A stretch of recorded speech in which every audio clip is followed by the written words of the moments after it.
It's Chippy from CarryPad. We're with Cup Computing from Norway here. Not actually in the confines of MWC 2011 here, but we're in a private meeting area here to take a look at some of their new technology, which is enabling multiple OSs and multiple processing platforms within the same casing here. So take a look at this. This is MacBook Air that you all know and love, and that is not a screenshot shown there. That is actually Android running within the confines of this casing.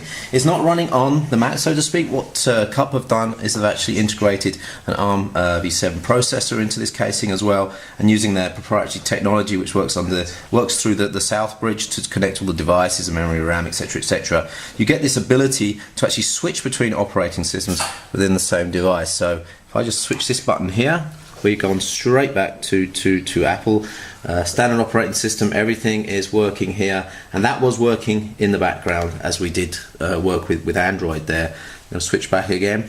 Now, it doesn't have to be that both are running at the same time. It could be that one is in hibernate, one is in standby, and the other system works at the same time. So you've got this advantage of not only potential battery life savings. So for example, there's probably a 60 watt hour battery in here. If you run the ARM v7 system on that 60 watt hour battery, clearly you're going to get days and days of standby, probably weeks of standby, days of usage. So if you're into that sort of situation where all you need to do is input text, for example, you don't need to be running the OSX system. You can switch to Android and do it in that.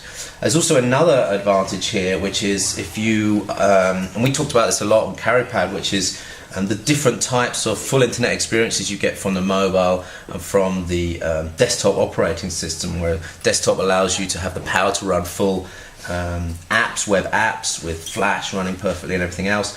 Whereas in the mobile world, you might add location to that equation, and you might want to have things polling in the background, and you want to have the best of that world. So you could actually have the ARM system running in the background all the time, hibernate Mac OS X, and have days and days of ARM usage. And then when you just want to do your 1 or 2 hours normal work on the standard desktop operating system, you can do that. So this is interesting, and I'm actually very pleased that we've had bit of a preview of this. I'm just trying to find the switch. They've hidden it in the Kensington log port here.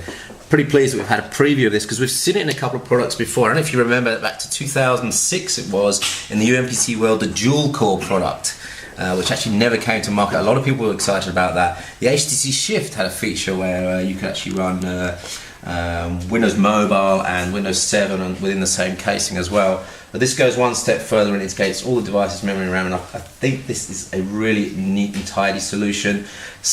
This is not a completely 100% mobile solution targeted at mobile users. It's more targeted to users that want this dynamic range of usage scenarios, from ultra low power to full desktop video. I mean, it's perfect for people like me, who do events like this and want to do video editing, and then we just power off that high-powered desktop processor, put it into standby, and just carry on the rest of the day doing Twitters with ARM, the ARM processor.